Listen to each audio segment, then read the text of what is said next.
We're pleased to have Reverend Earl Greenough with us. He's faithful with us every Sunday, and it's a joy to have him share with us this morning.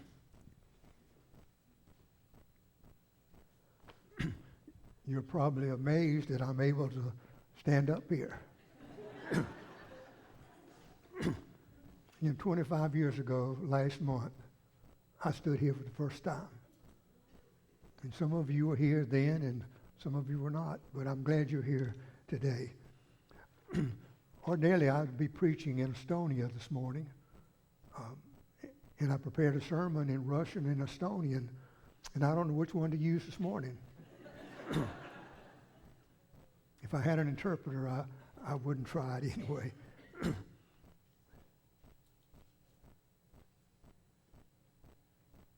I didn't bring my Bible. We're going to put the scripture on the screen.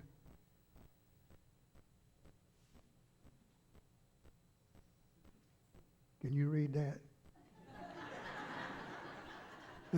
Jesus entered Jericho and was passing through. A man there by the name of Zacchaeus, he was a chief tax collector and was wealthy. He wanted to see who Jesus was, but because he was short, he could not see over the crowd. So he ran ahead and climbed a sycamore tree to see him, since Jesus was coming that way. When Jesus reached the spot, he looked up and said to him, "Zacchaeus, come down immediately. I must stay at your house today." So he came down at once and welcomed him gladly. All the people saw this and began to murmur, "He's going to be the guest of a sinner." But Zacchaeus stood up and said to the Lord, "Look, Lord, here and now I give half my possessions to the poor. And if I've cheated anyone or anybody out of anything, I will pay them back 4 times the amount." Jesus said to him, "Today salvation has come to this house, because this man too is the son of Abraham. For the Son of Man came to seek and to save the lost." And may God bless the reading and hearing of his holy word. I don't know if it's ever occurred to you how little of what Jesus said and taught is recorded in the scriptures. I tried to figure of the 100 days plus or minus that Jesus' ministry was taking place. We can probably not account for more than 100 or 200 of those days. And we know that when John was completing his gospel, toward the end he says, "These things are written so that you might believe that Jesus is the Son of God." And then he says this, "But if everything he said and did was written down, why the world couldn't contain the books." So John says, this is just a portion. But you wonder, why did the writers choose the stories that they chose? I have a theory. It's because in these stories, every man, woman, and young person who's ever lived could see themselves and could see God's answer for a need in their life. In his book, The Mirror, Lloyd Douglas allows us to hear a conversation that took place between Jesus and Zacchaeus. They've met beneath the sycamore tree, and after a brief conversation, Jesus invites himself to Zacchaeus' house for lunch. And as they walk, they talk. There must have been something magnetic about Jesus, because suddenly Zacchaeus surprises not only himself but everybody else when he blurts out, "I'll give half my goods to the poor. And if I've defrauded anybody, I'll restore it 4-fold." The law only said 2-fold. But Zacchaeus was going beyond the law. And now they've gone to his house, they've had dinner, the invited guests have left. And Jesus turns to Zacchaeus and says, "Zacchaeus, what was it that made you desire this peace?" And Zacchaeus replied, "Lord, I saw mirrored in your eyes the Zacchaeus I was intended to be." Friends, if you get nothing else out of the sermon this morning, listen to this. There's something that you and I will never be without Jesus Christ. Not until we see mirrored in his eyes the person God intended us to be. And I want us to think about that this morning. You wonder what did he see mirrored in the eyes of Jesus? And I'm going to make some educated guesses, which I'm going to do.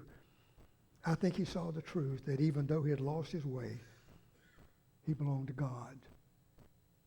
That no matter what he had done and what he had been up to that point, that he too had a God who loved him in spite of all of it. And I think that's one thing he saw. I know one thing, you don't have to be with Jesus very long before he tells you that you're somebody of value, that you belong to God. And I think Zacchaeus saw that day. And the amazing thing is, he believed it. Regardless of what he had been, what he had done, evidently he had defrauded a lot of people, because one of the first things came to his mind is, I need to restore what I've defrauded. But he saw something, and he must have given up on himself. I'm sure that you've known people very much like Zacchaeus. He comes to the point in his life where he's thought, there's nothing good about me. I failed. I'm a sinner, and nothing can be done about it. It's too late to change. I had a friend like this. I met him right after he got out of prison. He spent a number of months in prison, and when he came out, I tried to develop a friendship with him to help him get adjusted back life outside the prison. He and I fished together. He was an insurance man, and I rode with him several times to distant towns where he went to see a client. And we always talked. And he always got around to the fact that his life, what it had been, and there was no hope for him. And I don't know how many times I said, Bud, Jesus Christ can make a difference in your life. And I remember his reply was always this, Earl, a leopard can't change its spots. And as far as I know, he died believing that. But that day when Zacchaeus looked into the eyes of Jesus Christ, he suddenly realized that that's not true of life, not true of himself. He may have given up on himself, considered himself a failure. But he learned one thing that day. He belonged to God. Jesus said to him, you too are son of Zacchaeus, of Abraham. Meaning he was part of the family of God. I like it on Sunday morning when we stand up and sing, I'm so glad I'm part of the family of God. It's a privilege to be part of God's family. And Zacchaeus knew that this day because Jesus let him know there's something good and valuable about you. It's been 50 years or more now. I can get historical. When you get my age, everything is historical. But to remember it as if it just happened yesterday. It happened outside of my office door in Trinity Methodist Church in Jackson. We had a daycare and a kindergarten, which every day in the week we had more than 200 children come to our church. And on this morning I heard a commotion in the hall outside my office door, and I walked to the door and looked, and down the hall was coming a young boy about 5 or 6 years old. Right behind him was one of the workers. She was fuming. He was angry, red-faced, and I wasn't sure what he had done, but I knew this, whatever it was, he deserved what he was going to get. He was from a family that was, we'd call them today dysfunctional. We didn't have that word back when I was preaching, and I'm never sure what dysfunctional means, but he was from a family that was in trouble. And he'd got the brunt. He was one of 4 children, the youngest, and he had learned how to fight. And that day, evidently, he had done something. And as he came by, just on impulse, I stooped down and grabbed and threw my arms around him. And I tell you, if he could have done it, he'd have hit me, but I held his arms tight against his body. And he struggled to get free, and I whispered to him, you're a good boy, and I like you. If a teacher had heard that, she'd have thought I'd perjured myself. But I wasn't perjured. I think I was doing what Jesus did. I think I was seeing what he could be. And I do know this, as I held him, his struggling stopped. And he yielded to my hug. And I think just for a moment, he probably believed he was somebody of worth. This is what our Lord did for Zacchaeus that day. In that brief meeting, something happened between those two. And Zacchaeus realized, I'm a part of the family of God. But I think something else he saw. I think he saw love and not judgment. If you read the Gospels, look how little time Jesus spent condemning people and how much time he spent affirming them as what they could be because of God's grace. And I think that day, this is something that Zacchaeus saw. That in spite of his failures and his sins, he was somebody of value. That's what happened to that woman the day that they brought her and threw at Jesus' feet. She'd been caught in adultery, and the law said, stone her. So they wanted to put Jesus on the spot, and they said, what do you say? And he just stooped down and diddled in the dirt. And finally he stood up and said to them, if you're without sin, you cast the first stone. And if you read that in the Gospels, you'll notice that oftentimes this part of that chapter is a footnote. Because the early church didn't want to put that in there because it looked like Jesus was making light of adultery. But that's not what it was at all.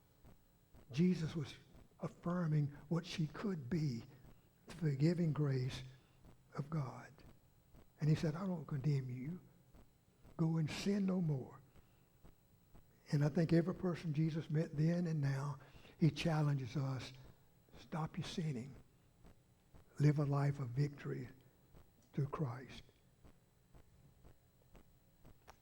It may be ancient history. Some of you, Pauline, you probably remember this. The rest of you young people don't remember this. When Robert Kennedy was running for the presidency of the United States, he quoted someone who had said, some men see things as they are and ask why. I see things that never were and ask why not. That's what Jesus did. He saw in Zacchaeus and he sees in people like us things that never were. But he says, why not? It can happen because of the great love of God that we see.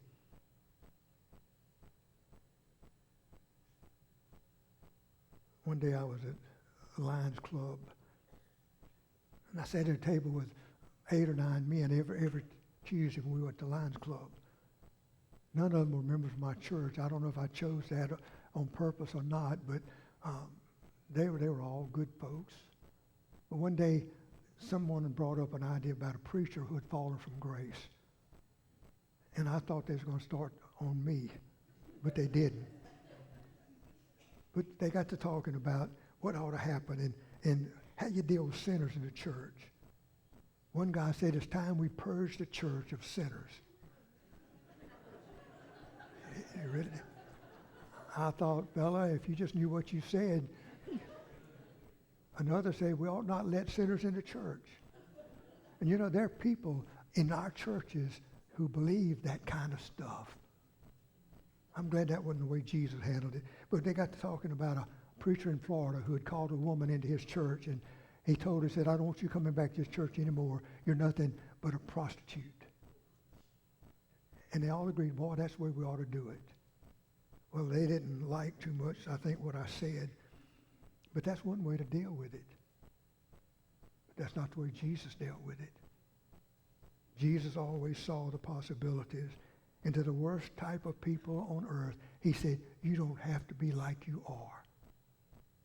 And Zacchaeus heard that day as he's walking from that sycamore tree. And he believed it because he saw mirrored in the eyes of Jesus the Zacchaeus he could be. Thank God he became that. The writer Cervantes tells the story of Don Quixote, the man from La Mancha. You know, Don Quixote was considered mentally ill. I remember an old movie about it that showed him with a long shaft challenging a windmill to a battle. Well, a lot of folks thought he was crazy, but in the story, it shows him insisting on calling a woman of ill repute whose name was Aldonza. he called her my lady Dulcina. And in the story, toward the end of the story, Don Quixote lies dying. His cohorts stand around his bed. And when he breathes his last breath, Sancho Panza, one of his companions, says to this lady, Aldonza, he calls her by her old name, Aldonza.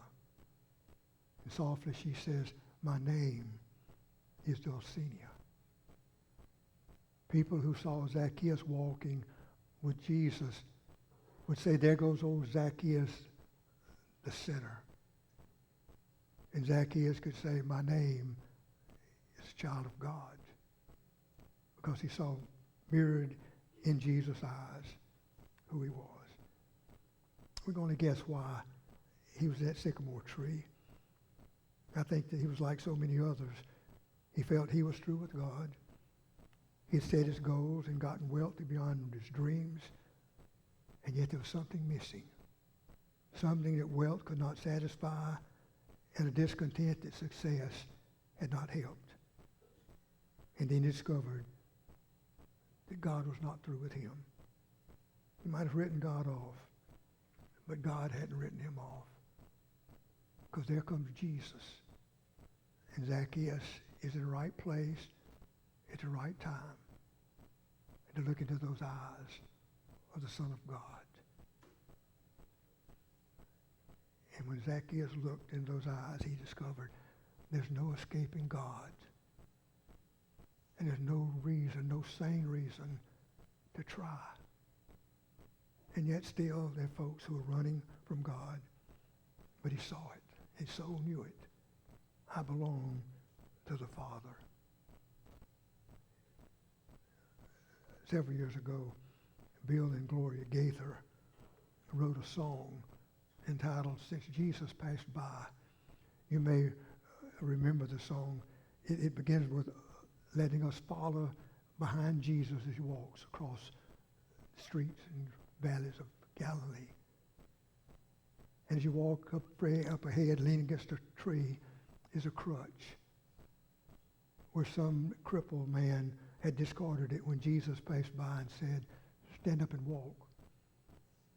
On up ahead is a pile of filthy rags, discarded by a leper who had heard Jesus say, be clean. And the song goes on the verses where it says a cane and a beggar's cup no longer needed because a beggar had heard Jesus pass by. Next is a tax collector's table where Matthew had once sat. Some fishing nets hang drying where their owners no longer needed them because instead of fishing for fish, they're fishing for humans. Off in the distance is a bloodstained cross where in the last moment of his life, a thief saw mirrored in the eyes of Jesus hope for eternity. And every verse ends by saying, oh, what a difference since Jesus passed by. Can you imagine Zacchaeus singing that song? Oh, what a difference since Jesus passed by. And that's been the song for countless of people that I've known through these 50 years of ministry. That Jesus Christ has made a difference in their lives. In this personal section of one of the Atlanta newspapers some years ago was a personal ad. It said, Dear Carolyn, come back home. We can patch things up. I love you. It was signed Chuck. I've often wondered if Carolyn went home. And if she did, was Chuck serious? But I do know this, that Jesus Christ is God's personal ad to our hearts, saying, Dear, your name, come home. I love you. And every person who's ever heard that invitation and responded has sung, oh, what a difference since Jesus passed by. I found it oftentimes people have tried to follow Jesus. They've taken a look, and somehow conditions of life have caused them to think, well, it's not for me. When our youngest son was born, gosh, 50 years ago, next year, 49 this month, about 3 o'clock in the morning, he was born. One of the labor and delivery room nurses came to the door and said, "It's here." I said, "I won't tell you what it is." But said, "You'll be well pleased." Well, a short time later, another one of the nurses came out holding a little bundle in her arms. And I looked, I hope my face didn't show it. But he was the ugliest little critter. When he was born, somehow in the birth canal, he must have been, because he didn't have a nose, it was flat. And he was all still dirty. And she said, I guess she read my face because she said, he'll look better when he's cleaned up. And I thought, I hope to God he is. Well, I went home and cleaned up and rested a while and went back to the hospital. And the hospital had a viewing place where it was a glass top, and they rolled the babies up in the glass top. And I'll never forget that moment. I walked up to that place and I looked down into the face of the most beautiful thing I'd ever seen. And I looked at him and I thought, thank you, God. But I often wonder what would have happened if I'd have taken that first look and gone home and says, I don't want him. He's been a blessing to us for 49 years. And I'm so thankful I took that second look. I don't know where Jesus is in your life. But this morning I want to invite you to do one thing. Take another look and see mirrored in his eyes what God has in store for you. Pray with me.